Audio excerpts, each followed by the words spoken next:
저희는 지난 주일에 교회 창립 기념 주일 예배를 하나님 앞에 영광 중에 기쁨으로 감사함으로 올려드렸습니다. 반스교회 세운 교회라는 제목으로 그때 세 가지 지난 주일 말씀을 나누었는데요. 교회의 시작은 신앙 고백이다. 그리고 교회의 주인은 사람이 아니라 예수님이시다. 그리고 마지막은 주님께서 세우신 이 교회에 하나님께서, 우리 주님께서 천국 열쇠인 이 복음을 맡겨주셨다. 그렇게 세 가지 말씀을 함께 나누었습니다. 오늘 읽은 말씀에 보면 21절에 이때로부터 그렇게 말씀이 시작되고 있습니다. 이 베드로의 신앙 고백, 그리고 그 신앙 고백 위에 주님께서 교회를 세우시고 천국 열쇠, 복음을 주시겠다는 그 주님의 말씀이 있고 난 뒤에 말씀 보니까 이때로부터 시작하여서 예수님께서 비로소 제자들에게 장차 예루살렘에 상경하셔서 많은 사람들에게, 대제사장들과 서기관들에게 고난을 받으시고 또 십자가에서 죽임을 당하시고 3일 만에 다시 살아나야 할 것을 비로소 가르치셨다, 말씀하셨다. 그렇게 기록을 하고 있습니다. 이 주님의 말씀을 들은 이 베드로가 주여 그리 마옵소서, 이 일이 결코 주께 미치지 아니하리이다. 예수님을 붙들고 항변했습니다. 권면 정도가 아니에요. 예수님을 붙들고요 항변했습니다. 주님, 그런 일은 절대로 없습니다. 그런 일은 있도록 제가 가만두지 않을 겁니다. 제가 가만히 안 있을 겁니다. 만약에 주님께서 그렇게 십자가에서 죽으시고 많은 고난 당하시면은 제가 가만히 안 있습니다. 이런 마음으로 단호하게 이야기를 한 거예요. 그때 주님께서 베드로에게 무엇이라 말씀하십니까?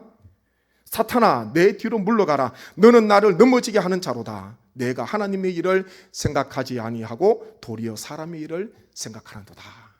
주님께서 말씀하셨습니다. 조금 전까지만 해도 베드로의 신앙 고백, 주는 그리스도시요 살아계신 하나님의 아들이시니이다. 이 고백을 들으시고 주님께서 바요나 시모나 내가 복이 있다. 이 베드로에게 칭찬하셨는데, 많은 제자들 앞에서 베드로를 높여주셨는데 말씀해 보니까요, 그 베드로를 향해서 주님께서는 사탄아, 내 뒤로 물러가라. 그렇게 책망하셨습니다. 이 어찌된 일입니까? 조금 전까지만 해도 주님께서 칭찬하셨는데 지금은 주님께서 책망하시는 거예요. 얼마나 부끄럽겠습니까? 베드로가 순식간에 높이 올라갔다가 추락한 거지요. 부끄럽지요. 주님께서는 이 사람 베드로가 사탄이 아니라는 거지요. 주님의 말씀은 지금 너가 하는 그 말이, 너가 하는 그 행동이 바로 사탄처럼 말을 하고 사탄처럼 행동한다고 주님께서 그것을 빗대어서 말씀하신 것입니다. 사탄이 우리 눈에 보입니까? 마귀가 우리 눈에 보입니까? 그렇지 않습니다. 영적인 존재이기 때문에 보이지 않습니다. 그런데요, 어떻게 역사합니까? 눈에 보이는 사람을 통해서 역사하는 거예요. 그래서 우리는 늘 깨어서 근신해야 됩니다. 하나님 앞에 의의 무기로, 하나님 앞에 영적인 무기로, 좋은 무기로, 선한 무기로 쓰임 받아야지 하나님 앞에 불의의 무기로 우리가 쓰임 받아서는 안 되는 것입니다. 우리는 누구든지요 살릴 수도 있고 죽일 수도 있는 거예요. 세울 수도 있고 허물 수도 있습니다. 우리는 늘 깨어서 근신하면서 주님께 칭찬 받으시고 하나님께서 기뻐하시고 주님께서 원하시는 주님의 그 일, 하나님의 그 일을 감당하시는 우리 모든 성도님이 되시기를 간절히 소망합니다.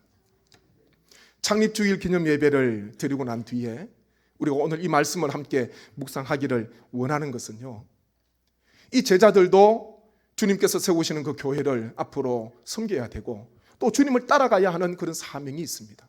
우리도 마찬가지입니다.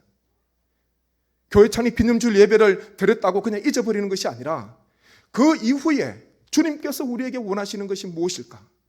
주님께서 세우신 음부의 권세가, 사망의 권세가 이기지 못하는 그 능력 있는 교회를 주님께서 세우셨는데, 그렇다면 우리가 주님을 섬기고 주님을 따라가야 하는, 교회를 섬겨야 하는 성도로서, 제자로서 우리가 어떻게 섬기고 주님 앞에 헌신하고 교회를 세워가야 할 것인가? 어떻게 한 몸이 되어서 교회를 아름답게 우리가 세워가야 할 것인가?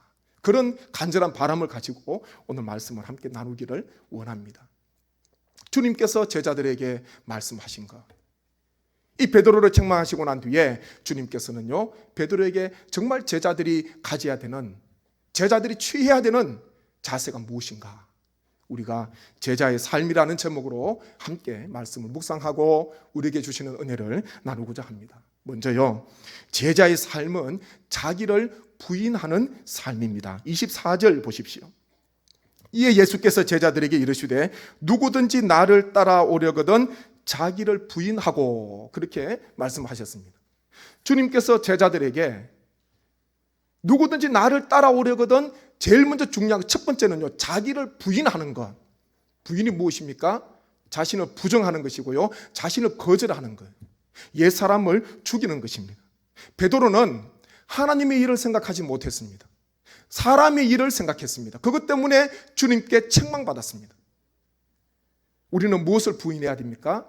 나의 생각과 나의 판단과 나의 모든 욕심과 나의 모든 욕망, 나의 이기적인 것들, 그것을 우리는 십자가에 못 박아야 하고 매일마다 우리는 거부하고 거절하고 그것과 이별을 해야 되는 거예요. 하루에도 우리에게 탐심이 얼마나 자주 올라오는지 모릅니다. 과수원을 경영하시다 보면 어제 김을 맸는데요, 며칠 있다 가보니까 또 보이지 않는 잡초, 그때는 없었습니다. 잡초가 또 올라오는 거예요. 얼마나 빨리 자라는지 모릅니다. 열매는 천천히 자라고요, 잡초는 빨리 자랍니다. 병충해도 병에도 강하고 가뭄에도 강하고, 과실수 열매 나무는 다 쓰러지고 가뭄에 넘어가는데요, 이 잡초는 가뭄에도 얼마나 잘 자라는지 모릅니다. 생명력이 강해요. 무엇입니까? 우리에게도 여전히 매일마다 내가 부인하고 내가 거절해야 되고 내가 이별해야 되는, 어제도 이별했어요. 어제도 헤어졌습니다. 그런데요, 완전히 헤어진 게 아니에요. 오늘 또 나를 찾아와서 내 마음속에 가라지를 뿌리고 내 마음속에 자기 욕심, 내 욕망, 내 탐욕 올라오는 거예요. 우리가 매일마다 경험하는 것 아닙니까? 우리의 연약함입니다. 베드로가 생각했던 주님은 무엇입니까? 주님께서는 예루살렘에 올라가셔서 허무하게, 정말 나약하게 고난받으시고 핍박받으시고 힘없이 십자가 지시고 죽어야 되시는 분이 아니에요. 베드로가, 제자들이 생각한 주님은 말을 타고 예루살렘에 상경하셔서 예루살렘의 모든 직분을 다 통치하시고 차지하시고 장악하시고 이제 그동안 따라왔던 12제자들에게 하나씩 큰 자리를 물려주는 것, 그것이 바로 제자들이 바라봤던 주님의 상이었습니다. 그렇기에 베드로는요, 주님께 그런 일은 절대로 있어서는 안 됩니다. 도저히 용납할 수가 없는 거예요. 내가 내 마음속에 바라는 주님의 상이 있거든요. 주님은 이런 모습이어야 되지, 내가 바라는 대로 주님께서는 나에게 역사해 주셔야 되지, 내가 바라지 않는 모습으로 주님께서 역사하시면 안 된다는, 그것 때문에 주님을 붙들고 항변을 하였습니다. 우리 마음속에도요, 우리가 끊임없이 거부하고 거절하고 부인하지 않으면 내가 바라는 주님의 상, 내가 만나고 싶은 주님의 모습, 나에게 이것만큼은 꼭 해주셔야 되는데 내가 내 중심적으로 생각하는 주님의 상이 있다는 것입니다. 마디른 소금이라는 노래가 있는데요, 이건 찬양이라고 하기도 그렇고 가사가 좀 재미있습니다. 가사를 보면은 드라마 끝까지 보다 지각 예배, 스포츠 중계 보러 일찍 귀가, 다음 주는 바캉스를 떠나오니 오 주여 해변으로 임하소서. 장로님의 기도 때는 낮잠 보충, 목사님의 설교 때는 설교 비판, 하지만 축도는 받아야지. 아멘 끝나자마자 서둘러 퇴장. 그 다음에 들어보십시오. 그 다음 가사가 이거예요. 내가 믿는 편한 방식으로 자기를 위한 예수님을 만들어내고 마음에 편한 말씀 골라 자기에게 이롭도록 해석하지. 내가 믿기 편한 방식으로 나를 위한 예수님을 만들어내니 십자가에 못 박히신 예수님은 없네. 마냥 웃고 넘길 수 있는 그런 가사가 아닙니다. 앞에는 재미있는데요, 보니까 중간에 그렇게 이야기하잖아요. 내가 믿기 편한 방식으로 자기를 위한 예수님을 만들어내고, 내가 원하는 말씀만 골라서, 어떤 말씀이겠습니까? 부담이 되는 말씀이 아니에요. 축복의 말씀, 잘 된다 말씀, 기복적인 그런 모습이 있는 말씀, 내가 듣기 좋은 말씀, 그것만 기억하고 기도하고 그것만 생각하고 그렇게 신앙생활을 한다는 거죠. 자칫하면 내가 편한 예수님을 내가 만들고 내가 그 주님을 따라갈 수도 있는 것입니다. 신앙생활의 중심은 무엇입니까? 주님께서는 제자들에게 나를 따라오라 그렇게 말씀하셨습니다. 그때의 제자들은 그물을 버려두고, 그물을 깁다가도 배에 버려두고, 심지어는 아버지 품꾼들까지 배에 버려두고 주님을 따랐습니다. 삶의 중심의 이동 아닙니까? 내 중심으로 삶을 살았다면 이제는 내가 원치 않는 길로 주님께서 인도하시고 내가 원치 않는 일을 주님께서 맡기신다 하더라도 그 주님의 부르심에 응답하고 그 주님의 부르심에 순응하고 순종하는 삶, 그것이 바로 제자의 삶입니다. 우리는 늘 깨어서 자기를 부인하고 부정해야 됩니다. 내가 내 속에 또 다른 예수님을, 또 다른 복음을 내가 믿고 있지 않는가? 내가 또 다른 예수님을 만들고 있지 않는가? 베드로처럼 제자들처럼 한순간에 주님께 내 뒤로 물러서라. 너는 나를 넘어지게 하는 자로다. 책망을 받았듯이 우리는 이 주님의 말씀을 늘 기억하시면서 나의 일, 내가 원하는 일, 사람의 일이 아니라 하나님의 뜻, 하나님의 그 일을 위해서 우리는 늘 자신을 부정하고 주님 앞에 바로 서시는 우리 모든 성도님 되시기를 주님의 이름으로 간절히 축원합니다. 다음으로 제자의 삶은 자기 십자가를 지는 삶입니다. 24절 중간에 보면 자기 십자가를 지고 그렇게 말씀하셨습니다. 예수님께서요, 골고다 가실 때에 예수님께서 곧 지실 십자가를 주님께서 지고 가셨습니다. 너무 육체가 너무 힘드셔가지고, 너무 지치셔가지고 구레네 시몬이 잠시 져줬지만은 주님께서 곧 매달리실 그 십자가를 주님께서 자기 십자가를 지고 골고다로 가셨어요. 무슨 의미입니까? 자기 십자가를 지라는 거죠. 다른 십자가 보지 말고 옆에 있는 누가 어떤 십자가 지는가 그거 보지 말고요, 내 십자가는 내가 지금 지고 있는가?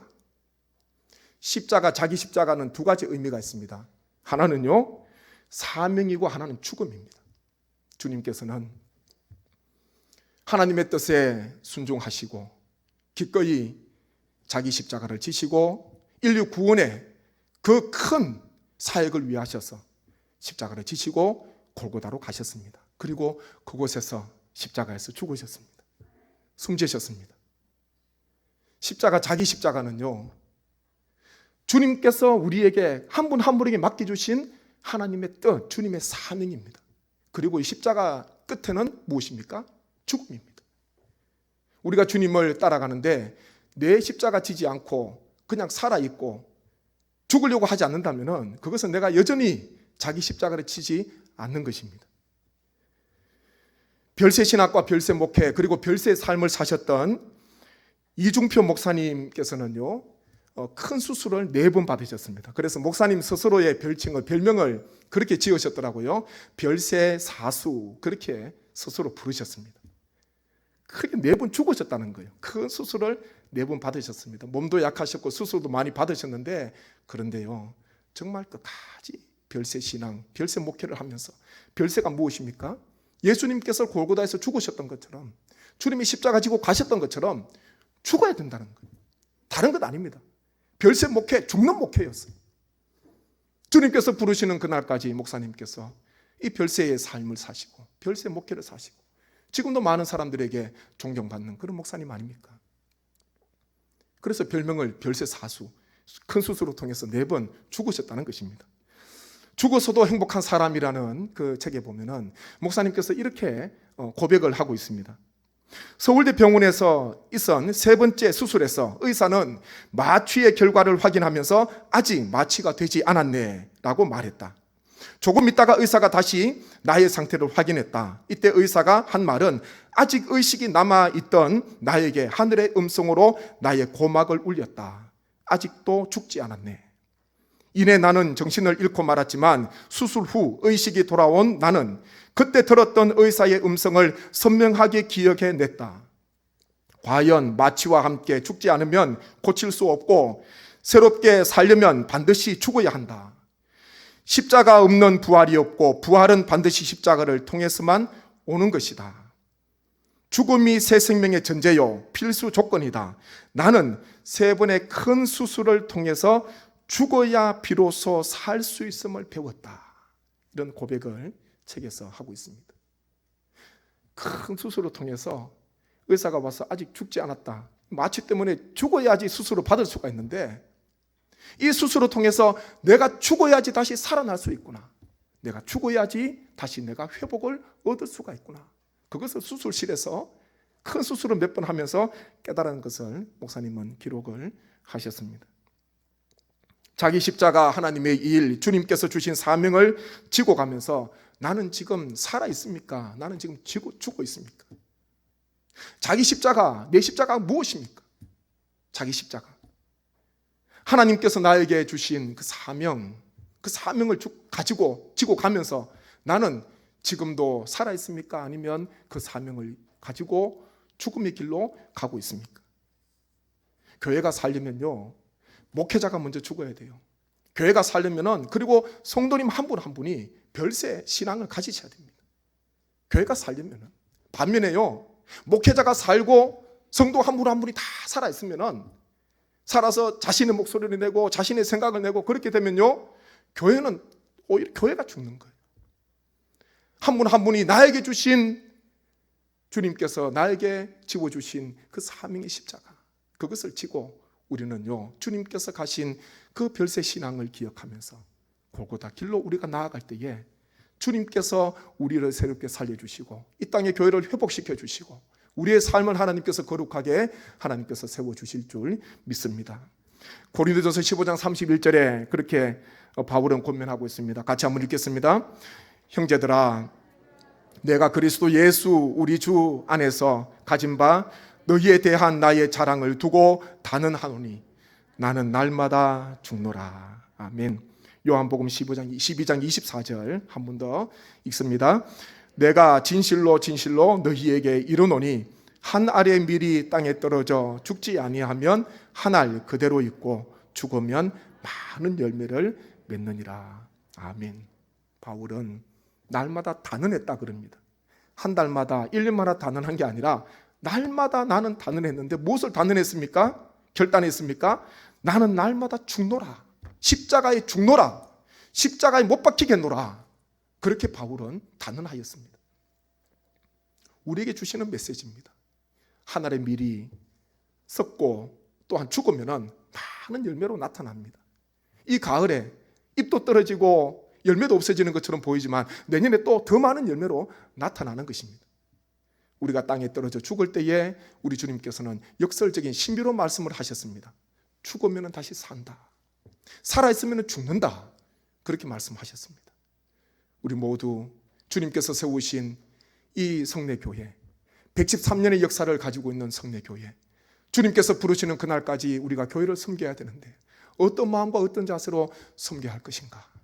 자기 십자가 지고 나에게 주신 직분과 사명을 가지고 우리가 별세 신앙을 가지고 죽는 그와 같은 귀한 헌신, 충성, 삶이 되시기를 간절히 소망합니다. 그리고 제자의 삶은 예수님을 따르는 삶입니다. 24절 끝에 보십시오. 보면요, 나를 따를 것이니라 그렇게 말씀하셨습니다. 주님께서 베드로에게 사탄아 내 뒤로 물러서라, 물러가라 그렇게 말씀하셨습니다. 이 말씀이 무엇입니까? 주님의 뒤에 서라는 것이죠. 주님 앞에서 주님을 붙들고 항변했습니다. 그때 주님께서는 베드로에게 내 뒤로 물러나라, 물러가라 그렇게 말씀하셨습니다. 주님의 뒤에 서라는 주님의 뜻입니다. 제자는 스승을 따라갑니다. 스승 앞에 있는 것이 아니라 스승 뒤를 따라가는 것, 그 제자의 본분이고 제자의 자세입니다. 우리가 외국 여행을 하다가 보면 중요한 것 중에 그중에 또 중요한 게 무엇입니까? 그 모든 게 낯설고 다 좀 익숙치 않는데 그렇기 때문에 이 안내자가 있지 않습니까? 안내자의 음성에 귀를 잘 기울이셔야 됩니다. 안내자의 어떤 말에 순종해야 됩니다. 그렇게 해야지 국제 미화가 안 되지 아니면요 큰 어려움을 당하는 거예요. 말도 통하지 않고 문화가 너무 다르니까 길도 모르지요. 우리가 주님을 따라가는 삶을 살아야 됩니다. 우리는 주님 앞서가는 제자가 아니라 제자는요 양이 목자의 음성을 따라가듯이 우리는 주님 뒤에 서서 주님을 따라가는 삶, 주님보다 앞서면 안 됩니다. 중고등부 시절에 학생회 때마다, 그때는 학생회 예배가 토요일이었습니다. 학생회 예배 때마다 마지막 부분에 외쳤던 구호가 있었는데요, 그 구호가 뭐냐면은 성령과 기도보다 앞서지 말자, 그런 구호였습니다. 같이 한번 하시겠습니다. 성령과 기도보다 앞서지 말자. 한 번 더 합니다. 성령과 기도보다 앞서지 말자. 이 구호를요, 그때는 뭐 중학생, 고등학생이었으니까 전도사님이 외치라 그러니까 외쳤지요. 무슨 뜻인지도 모르겠어요. 성령과 기도보다 앞서지 말자. 매주일마다 외치기는 외치는데 무슨 뜻인지도 모르겠어요. 근데요, 그 구호가 가슴에 새겨져 있어요. 제가 유년주일학교부터 신앙생활을 쭉 모태신앙부터 했는데요, 구호 생각나는 게 아무것도 없어요. 그런데요, 이 구호 하나 생각나는 거예요. 성령과 기도보다 앞서지 말자. 성령과 기도보다 앞서지 말자. 우리가 주님 앞에 주님의 사명을 감당할 때에 항상 성령님을 먼저 앞세우고요, 성령님께서 나의 삶을 인도해 주시고 나에게 지혜를 주시고 갈 바를 알지 못해서 방황할 때에 성령께서 은혜를 베풀어 주시고 기도 앞서며 나아갈 때에 그 사람은요 반드시 하나님의 인도하심을 받습니다. 내가 앞서가니까 어디로 갈지 몰라요. 오른쪽으로 가야 될지 왼쪽으로 가야 될지 10갈래가 넘는데 어느 길로 가야 되겠습니까? 내 경험으로, 내 판단으로, 어떤 내가 가지고 있는 정보로 그것을 택할 수 있는 게 아닙니다. 하나님께서 인도하시는 삶, 늘 주님 앞에 하나님을 의지하고 말씀을 의지하고 기도 앞서며 나아가게 되면 주의 말씀이 내 발의 등이다, 내 길의 빛이다, 그렇게 말씀하고 있습니다. 주님께서 우리의 인생을 환히 비춰주시고 주님께서 우리가 갈 길을 친히 인도해 주실 줄 믿습니다. 제자는요 주님을 따라가는 삶을 살아야 합니다. 그렇다면 자기를 부인하고 자기 십자가 지고 주님을 따르는 성도에게 어떤 보상이 있습니까? 궁금하잖아요. 그래서 주님께서는 27절에 그렇게 제자들에게 말씀을 하셨습니다. 27절 함께 읽습니다. 인자가 아버지의 영광으로 그 천사들과 함께 오리니 그때에 각 사람이 행한 대로 갚으리라. 아멘. 주님께서 인자가 아버지의 영광으로 그 천사들과 함께 오리니 그때에 각 사람이 행한 대로 갚으리라. 그런 말씀을 하셨습니다. 주님께서 주님을 위해서 모든 것 버리고 부인하고 자기 십자가 지고 주님 뒤에서 힘들지만은 죽을 각오하고 주님을 따라가면은 주님께서 분별하시고 주님께서 앞으로 그 사람을 판단하셔서 그 제자에게 마침내 완주한 그 성도에게 주님께서는요 보상해 주시고 주님께서 각 사람이 행한 대로 걸어온 인생대로 갚아주시리라 그렇게 말씀하셨습니다. 그거 바라보고 가는 거잖아요. 죽으면 아무것도 없다고 생각하면 어떻게 자기 십자가 지고 죽음의 길로 갈 수 있겠습니까? 죽으면 끝나는데 갈 수가 없어요. 그런데요 죽어야지 살 수 있고 죽어야지 주님께서 풍성한 은혜를 주신다고 다시 살려주신다는 그 은혜를 기억하면 그 길로 힘들고 어렵지만 갈 수가 있습니다. 마태복음 5장 11절 12절에 그렇게 말씀하고 있습니다. 함께 읽습니다. 나로 말미암아 너희를 욕하고 박해하고 거짓으로 너희를 거슬러 모든 악한 말을 할 때에 너희에게 복이 있나니 기뻐하고 즐거워하라. 하늘에서 너희의 상이 큼이라. 너희 전에 있던 선지자들도 이같이 박해하였느니라. 아멘. 골짜기가 험하면 산세가 험하면 산이 높대요. 나지막한 산치고 골짜기가 깊은 산을 제가 보지를 못했습니다. 지리산 가보십시오. 뱀사골 가보십시오. 얼마나 험한지 모릅니다. 첩첩산중이잖아요. 그런데요 산이 얼마나 높은지 모릅니다. 우리가 인생을 살아가면서 주님을 따라가고 십자가 지고 주님 앞에 순종하며 나아갈 때에 주님으로 말미암아 신앙 때문에 핍박과 내가 고난을 받는다면은 지금 내가 이 시간 하나님 앞에 내 이름으로 된 상급이 쌓여가고 있구나. 그것을 우리가 바라보시기를 간절히 축원합니다. 인생의 골짜기가 험하고 깊으면요 이 산이 높겠구나. 나 앞으로 하나님께서 나를 높은 산에 올려주시겠구나. 그것을 기억하는 거예요. 골짜기가 깊으면 그 골짜기 깊은 골짜기 다 지나가고 난 뒤에 우리 주님께서는요 우리를 높은 산 천국에서 해가 빛나는 영광을 하나님께서 베풀어 주실 줄 믿습니다. 제자들에게 죽도록 충성하고 목숨 걸고 죽는 신앙 가지고 십자가에 못 박고 죽으면은 주님께서 살려주시고 하늘의 큰 상급을 우리 주님께서 예비해 주시고 주시겠다 그렇게 약속하셨습니다. 교회 창립 기념 주일 예배를 그 주일을 보낸 오늘 제가 오늘 말씀을 기억하면서 우리가 앞으로 끊임없이 성례교회를 섬겨야 하는 일꾼들로서, 성도로서 오늘 말씀을 꼭 마음에 기억하십시오.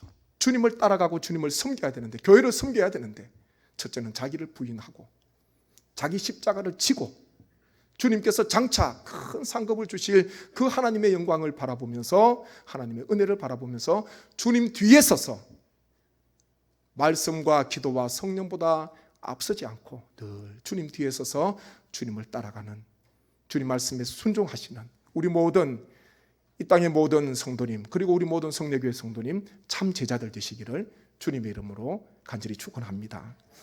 아멘. 제가 한번 합심해서 기도하기를 원합니다. 주님, 내가 원하는 예수님을 만들어내는 신앙이 아니라 주님께서 진정 기뻐하시고 원하시는 참 제자가 되게 하소서. 나 자신의 욕망과 욕심, 인간적인 모든 생각들과 일들을 부인하고 오직 하나님의 일, 하나님의 뜻을 세우며 나아가게 하소서. 주님께서 허락하신 사명에 자기 십자가를 지고 끝까지 주님을 따라가게 하시고 장차 영광 중에 하나님께서 주시는 상을 받게 하소서. 제가 말씀을 생각하면서 간절한 마음으로 기도드립니다. 아버지 하나님, 은혜를 감사합니다.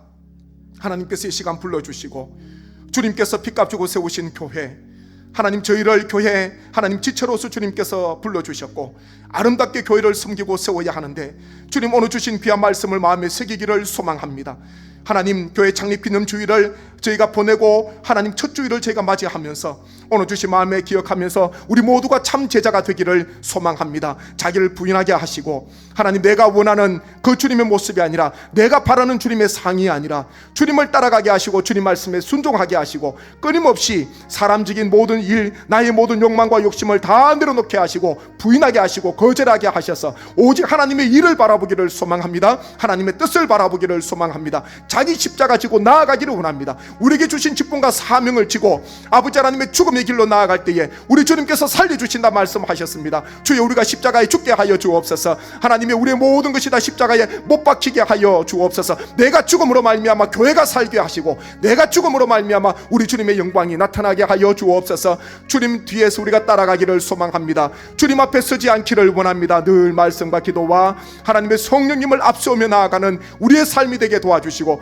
주님의 뒤에 따라가며 주님을 의지하고 주님 말씀에 순종하는 우리 모든 제자들 되게 하여 주옵소서. 역사하여 주시고 하나님께서 이와 같은 은총을 베풀어 주셔서 함께 한마음 되어서 주님을 잘 섬기며 교회를 아름답게 세우는 우리 모든 성례교회 성도님 되게 하여 주옵소서. 모든 영광 주님 앞에 올려드리며 예수님의 이름으로 기도드립니다. 아멘.